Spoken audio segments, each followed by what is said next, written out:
this corner, one of the most pitiless landscapes in the world, the arid Australian outback. In this corner, one of the most resilient survivors in the world, the red kangaroo. With skills shaped by millions of years of evolution, this time it's brought a knockout punch, a devastating drought. As thousands succumb to dehydration and starvation, one remarkable kangaroo may be on the ropes. Can he make it through hell on earth? Or is this one fight even the red kangaroo can't win?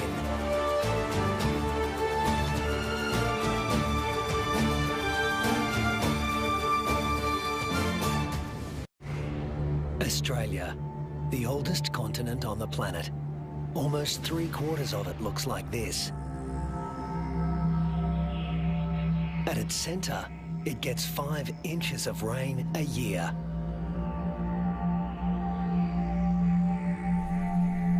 The mercury can hit 110 degrees Fahrenheit.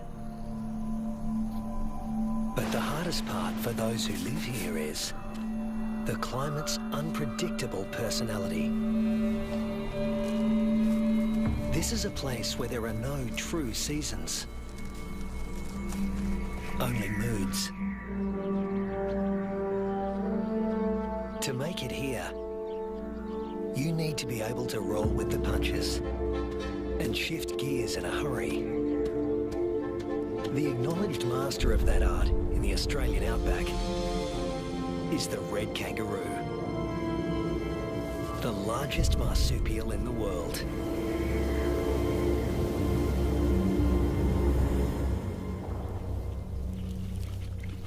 This female is pregnant. Red kangaroo females are almost always pregnant.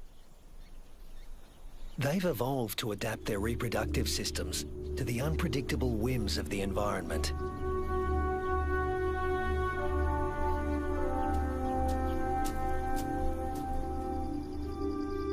At any given moment, a female can have 3 offspring to care for, each at a different stage of development.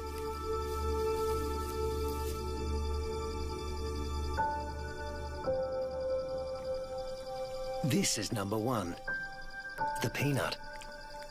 After 33 days developing in the womb, the newborn emerges as a blind, hairless, pink creature, roughly the size of a peanut. We call him Rusty. There's virtually no sign of the powerful hind legs we all associate with the kangaroo. He uses his arms to make the grueling trek up the belly to his mother's nipple, guided solely by instinct and smell.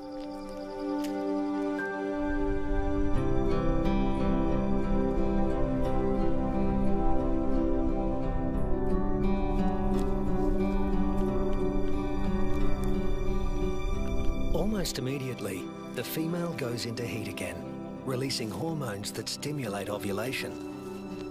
Once fertilized, the mother's endocrine system puts the development of this new embryo on hold. That's number 2. Its progress won't be kick-started again until the peanut reduces his suckling. Number 3 is the joey, who's spending some time suckling from outside the pouch and some out on his own in the big wide world.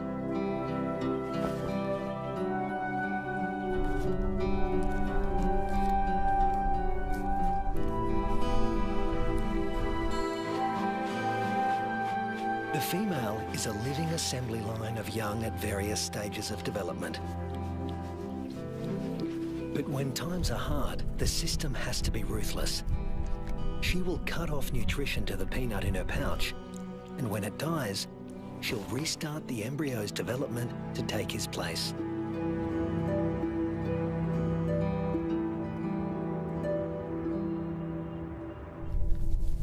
Rusty's developing nicely. He's beginning to resemble something like a baby kangaroo.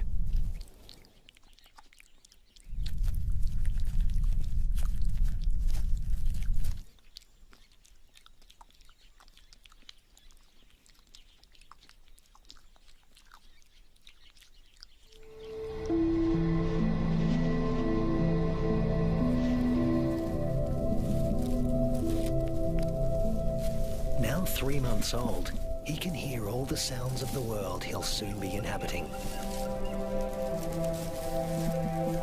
It's all so unfamiliar. It's not surprising he'd prefer to stay in the pouch for just a while longer.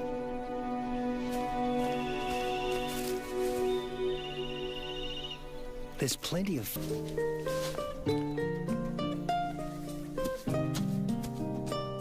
But Rusty's not the only one in the neighbourhood with a serious set of legs. An emu, the biggest native bird in Australia, announces his arrival.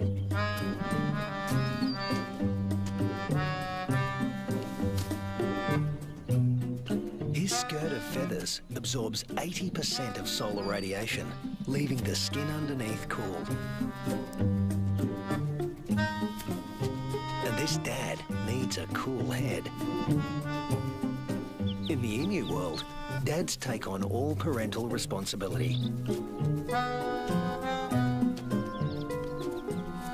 The chicks will be under his wing for 18 months. Not exactly the red kangaroo way. Males are pretty much deadbeat dads. They leave as soon as the young are conceived. Rusty also still relies on his mother for food and protection, so he tends to stay close. But apparently he's also got an independent streak.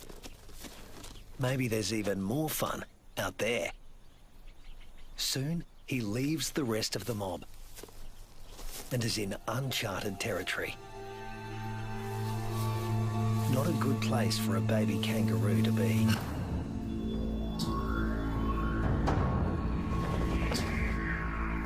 A wedge-tailed eagle, the largest bird of prey in Australia. And it likes to take young kangaroos. Mum realises she doesn't know where Rusty is.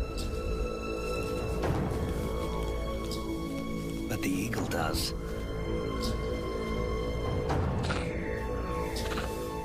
Rusty's big ears and instincts tell him something's not right, but he's too young and inexperienced to know what it is.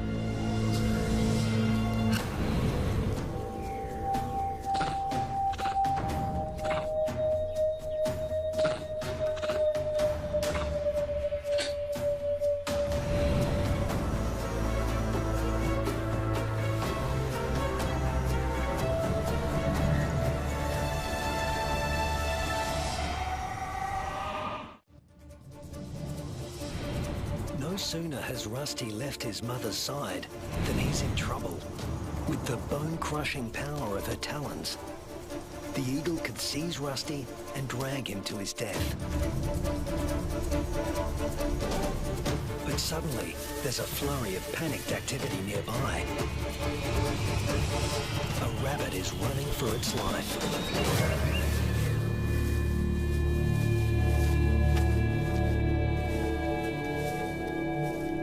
Luckily for Rusty, there was easier prey to be had.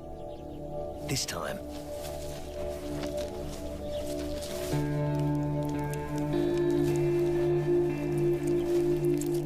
red kangaroos and wedge-tailed eagles share the same territory. And when the eagle has a chick to feed, the hunting never stops. More than 10% of the eagle's diet is kangaroo.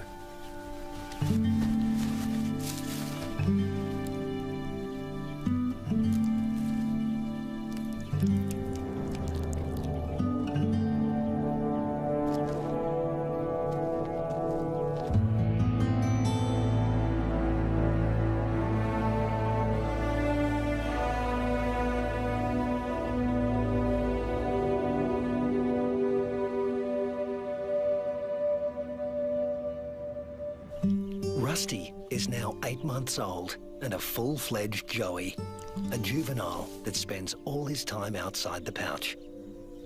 In a few months, he won't have Mum's milk to rely on anymore.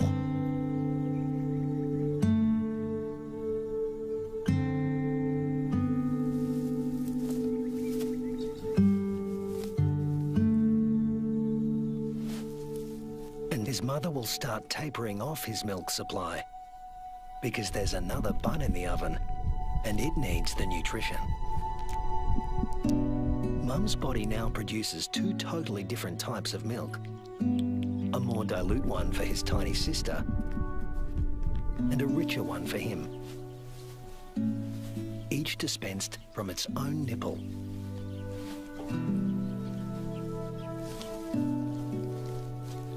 But males like Rusty are about 10% larger at weaning than the average female and are heavy drinkers.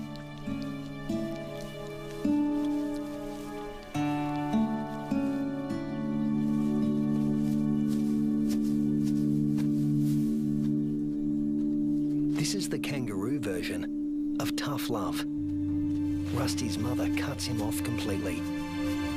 Her milk is needed elsewhere. And Rusty is off to explore his wider world.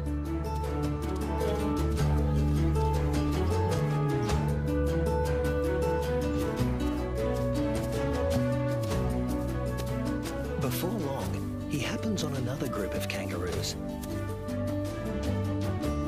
These are grey kangaroos, smaller than reds and more suited to areas where the climate is relatively predictable. They don't conserve water as well as reds and prefer the shade of the wooded areas on the desert's edge. Rusty is apparently a new experience for them as well. It's like a get-together with distant relatives you've heard of but never met. Slightly awkward.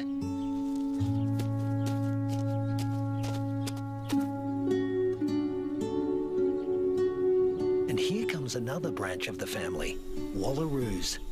Marsupials somewhere between red kangaroos and wallabies in size, who frequent the rocky outcrops looking for shade and water. If you live in a desert, water is a treasure, and its presence is never guaranteed. With no true seasons in this part of Australia, the only certainty is unpredictability. A waterhole is a gift from the heavens for many creatures. Emus, reds and wallaroos all gather to drink. But the relentless sun is turning the mud around the waterhole into clay, laying traps for the unwary. Rusty is not driven by the same intense thirst as his grey cousins. Reds have a kind of super kidney, which concentrates their urine, so they hold on to more water. While the greys have to drink more regularly. Their thirst sometimes drives them to unwise decisions.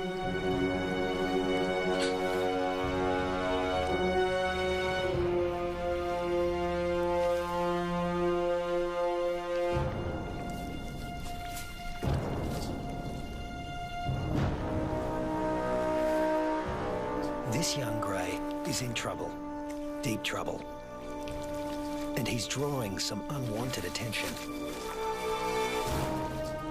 A dingo. Dingoes will gladly take a young kangaroo under any circumstances.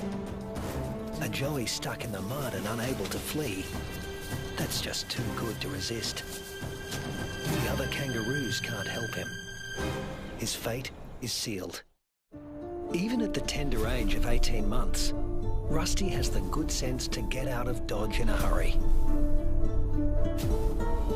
Now he's on the road again, in search of a good meal. He's still an adolescent, and burning through energy at a faster rate than an adult.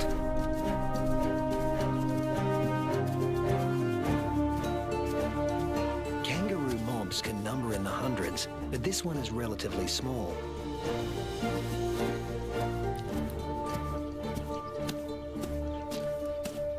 And Rusty's appearance on the scene has caught another male's attention. They're around the same size and the same age, perfect sparring buddies. Game on. But this isn't a life or death battle.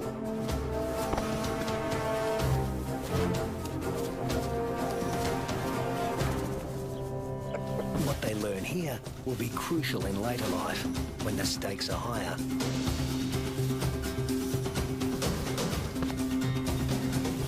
Long arms for wrestling win fights, and females want winners.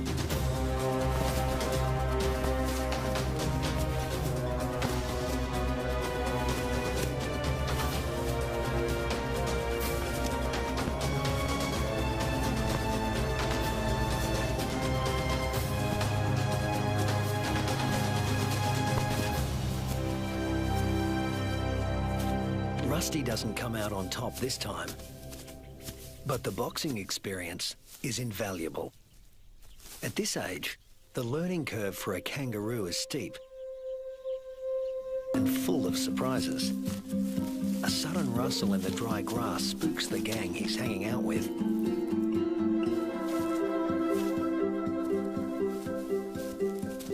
But Rusty's the curious type. A shingle-backed lizard, heavily armoured and with a thick tail that looks a lot like its head. Thus its other name, the two-headed skink. Rusty wants to know what he's supposed to do with this. Make friends? Try to box with it? Eat it? The lizard doesn't seem suitable for any of these activities. And Rusty eventually gives up on the relationship.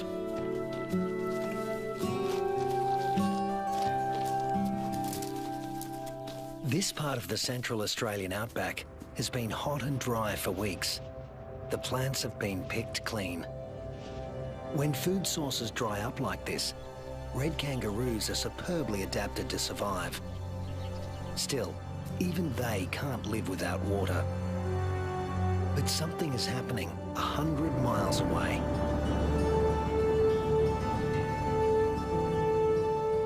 Where the sky has opened up and torrential rains are soaking the parched earth.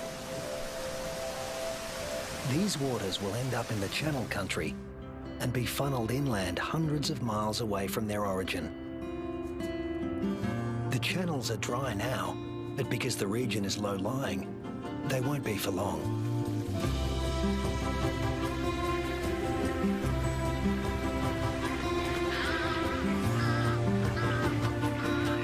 And what was once an arid wasteland begins to revive.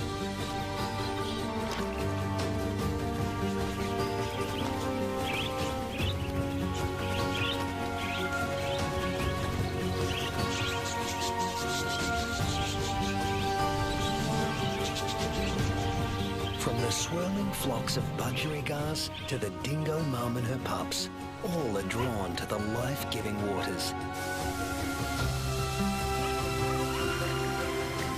The young eagle flexes its new feathers. And a young kangaroo celebrates in her own playful way.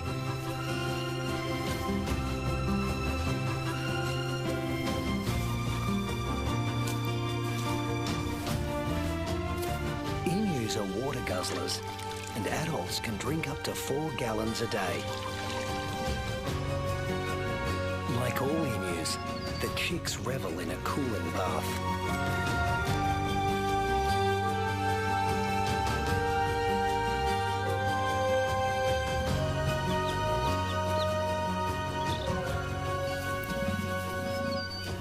There are some 500,000 emus roaming around the outback, browsing on fruits and seeds. And what's good for the emus is also good for the rest of the ecosystem. As they move through the bush, they scatter the seeds of the flowers and fruit they've eaten along the way, which will sprout and become new plants.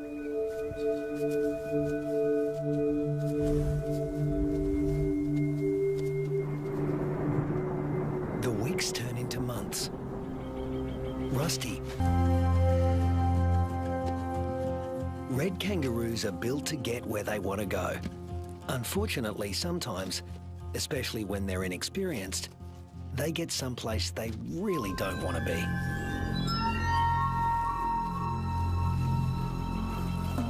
The inland taipan is the most toxic snake on Earth. There's enough venom in one bite to kill 100 full-grown men.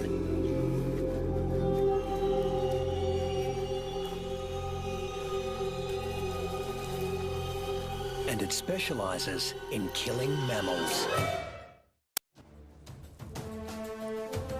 The Australian desert is the kingdom of the reptiles, but kangaroos know too well to leave all snakes alone.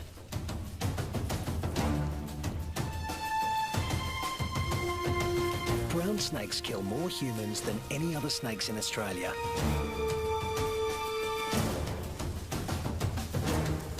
But it's not the biggest reptile in the neighbourhood. This is. The parenti, reaching 8 feet long, venomous and fast on its feet.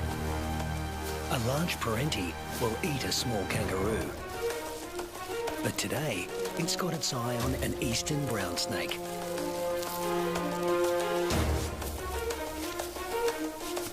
The forked tongue of the parenti follows the brown snake's chemical scent trail and leads him to an abandoned burrow. A burrow with only one entrance. With a parenti in the picture, a sanctuary can easily become a death trap.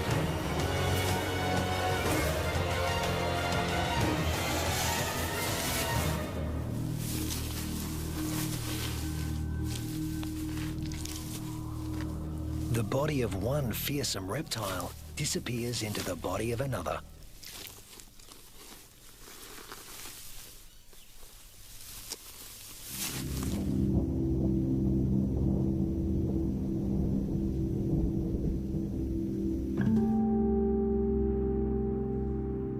The months roll on, and Rusty has grown in both size and experience. He weighs 150 pounds now and has dozens of sparring matches under his belt. Today, he finds himself with a mob he's met before. The one with the tough male who intimidated him last time.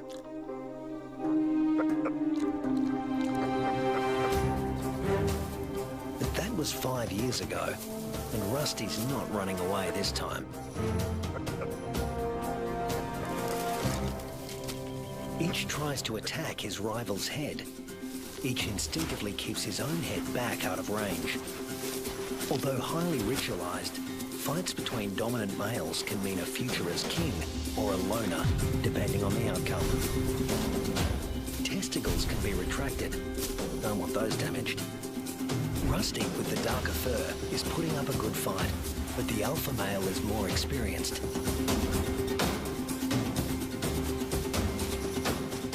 Females don't care who wins, just so long as he's got good genes. But Rusty is younger than his opponent and in top fighting form.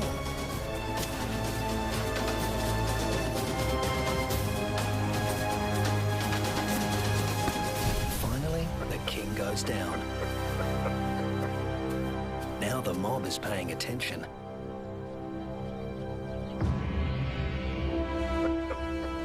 Rusty's the top male now, and to the victor go the spoils.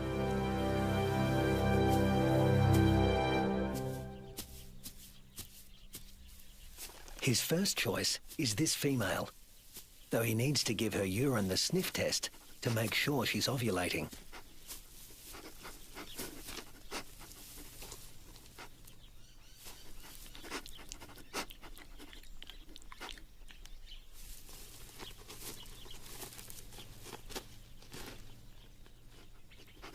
She's ready. But Rusty has only a brief window of opportunity. She may only be receptive for a matter of hours. Better get to it. Mating doesn't take long, or wouldn't if there were only one female to consider. But Rusty's got miles to go before he sleeps. He's king kangaroo now, and in addition to regular mating duties, he'll have to fend off other young roos who'd like to knock him off his throne, just as he did his predecessor. But that's not all Rusty has to worry about. The temperature is soaring and the land is drying out. Evaporation is sucking the life out of everything, flora and fauna alike. You can never tell when the weather will change, only that it will. And that's the origin of some of the red kangaroo's most amazing adaptations. They're masters of heat regulation.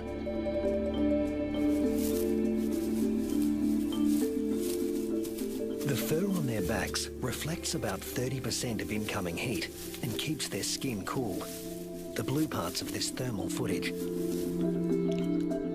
Spreading saliva over their forearms cools the blood, which has been brought close to the skin surface via a dense cobweb of capillaries.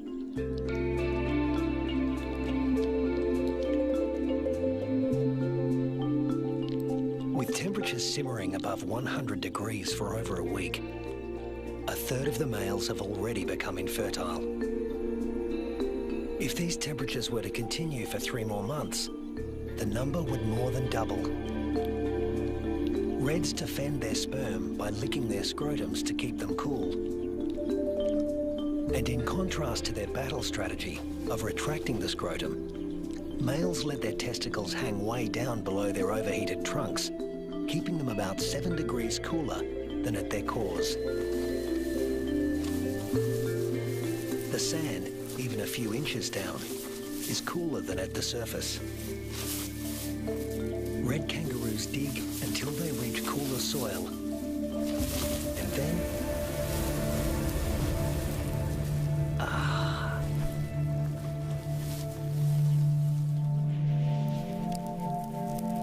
it hasn't rained in months now. The dry, dead grass offers Rusty no nourishment. But then, unfortunately, these are dry electrical storms. No rain will come from them. But something else will. Something worse than hunger.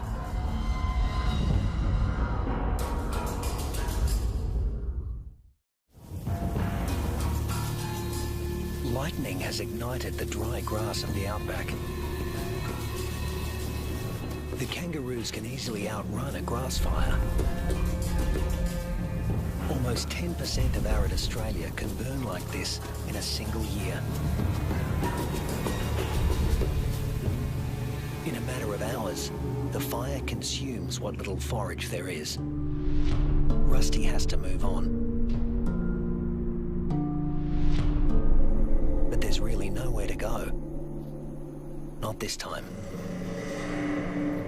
Parts of desert Australia are in the grip of a once-in-a-century drought, while heat waves smash temperature records.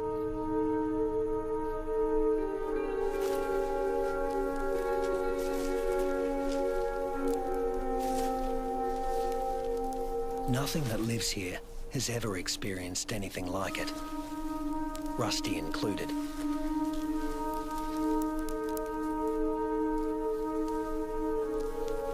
Some are suffering from severe malnutrition and dehydration.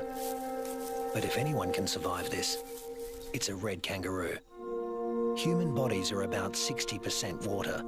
Rusty's is over 70%.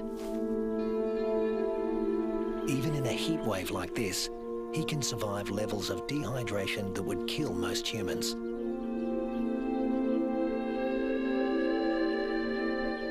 Reds only sweat when they're on the move. At rest, they pant, which uses less water than sweating. Raising their breathing rate to over 200 breaths a minute reduces their deep body temperature and cools their brains. And of course, they cover their limbs in cooling saliva. But there's a price to pay.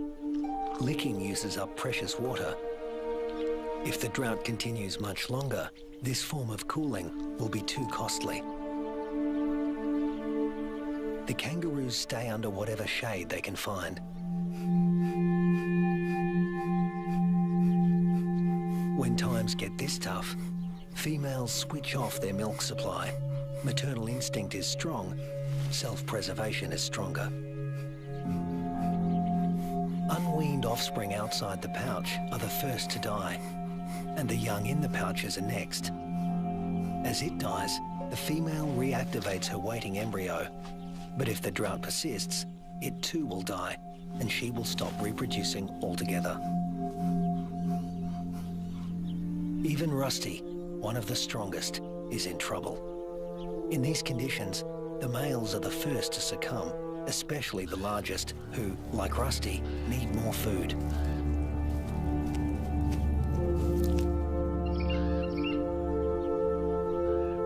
The demise of the red kangaroos is the wedge-tailed eagle's bounty.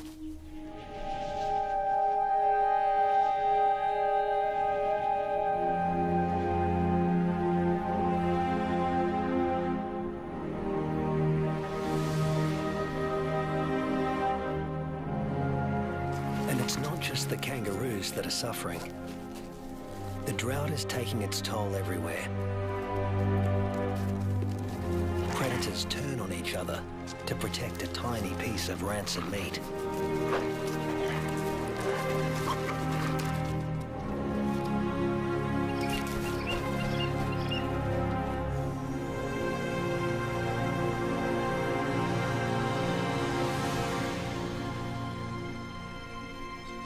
This is the last remaining waterhole.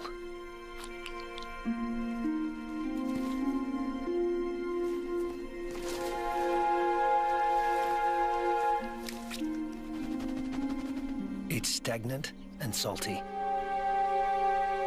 Ordinarily, the animals would never drink this water.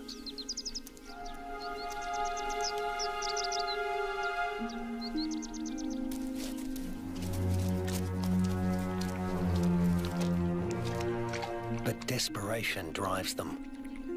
The drought makes for uneasy bedfellows.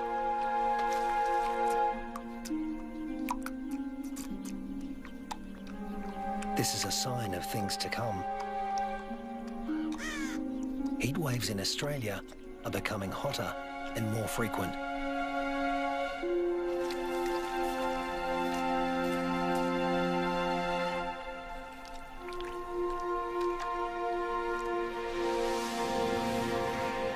The intense dry heat continues and the casualties mount. Among them are many of Rusty's offspring. In some parts of these desolate lands, drought can kill 8 out of every 10 kangaroos.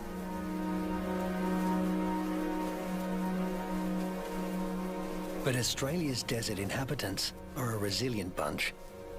After all, these may have been the hottest temperatures for the last 100 years. But these species have successfully weathered the climate for tens of thousands of years.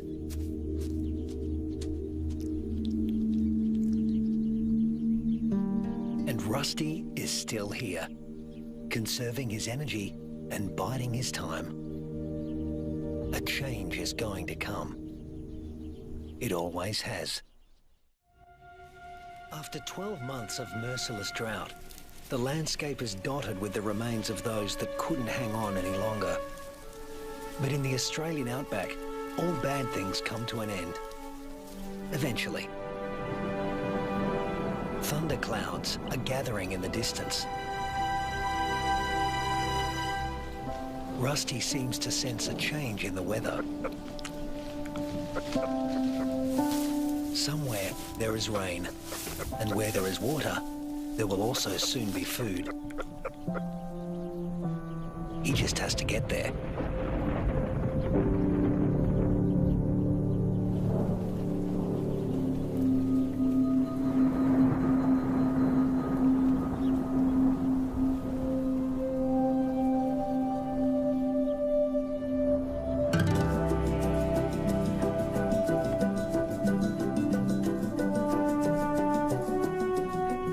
With what remains of his ebbing strength, Rusty heads in the direction of a storm.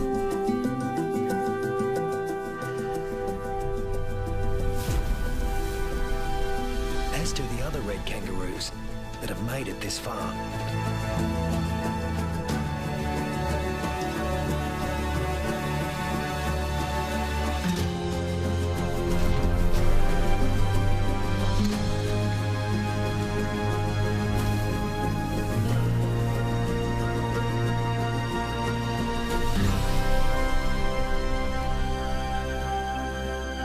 When Rusty reaches the area watered by the storms, he finds a world restored by rain.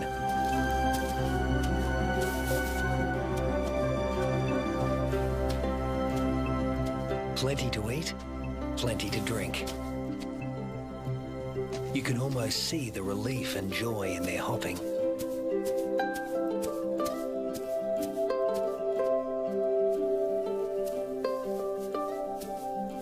They will stay here and take in the nourishment. In only a few weeks, males and females will have their health restored, and soon they'll be ready to reproduce once again.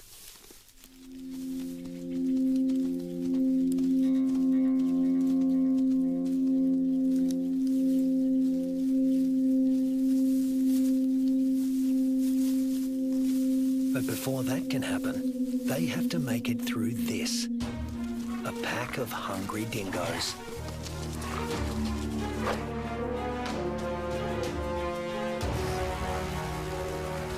Hunting in a pack more than doubles a dingo's success rate. Normally, they go for the weakest kangaroos in the group. But a pack of this size can take down something bigger. Something like Rusty.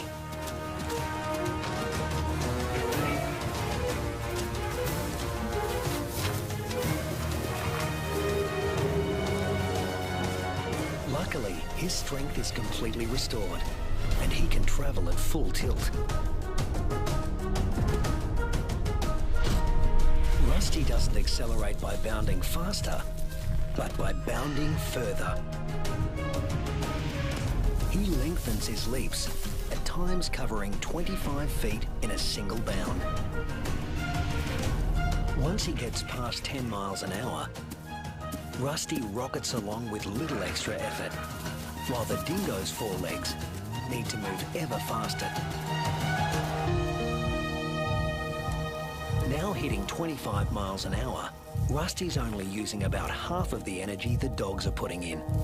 They have no chance of catching him.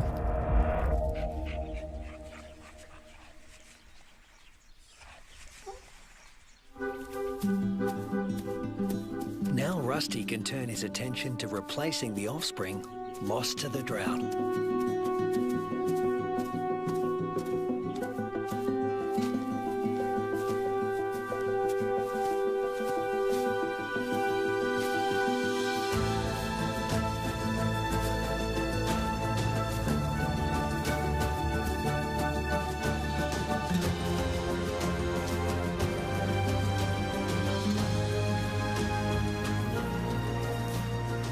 At 200 pounds, powerful, and in the prime of life, there's no question that he's the dominant male of this gang.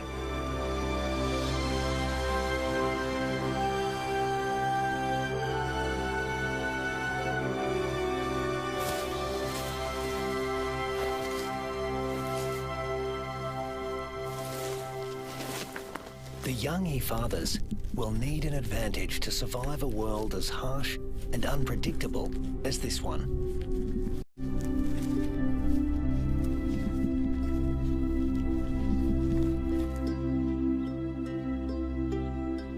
What greater advantage could there be than to begin life as the progeny of the undisputed king of the red kangaroo mob?